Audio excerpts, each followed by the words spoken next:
Hello, good morning. Kakagising lang pala natin, no? So today magkakabit tayo ng motor starter.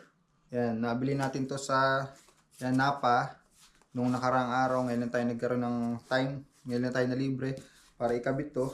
So ang price nga pala nito is halos nasa $400. Kung i-convert natin into pesos, siguro nasa 14,000 pesos. Sa ganun ang price niya.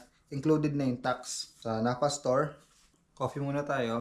Kaya ko lang naman pala siya kapalitan.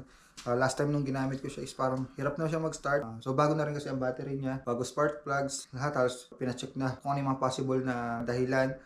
Hirap niya mag-start. So ang nasa idea ko lang, ang problema niya is itong motor starter na to. Isip ko is itong solenoid. Yung parang gold na yan. Siguro ito yung problema. Hirap siya mag-start. Kasi balak na rin ibenta yung sasakyan. So yung susunod na makagamit para wala siya po problemahin. So halos gumastos tayo ng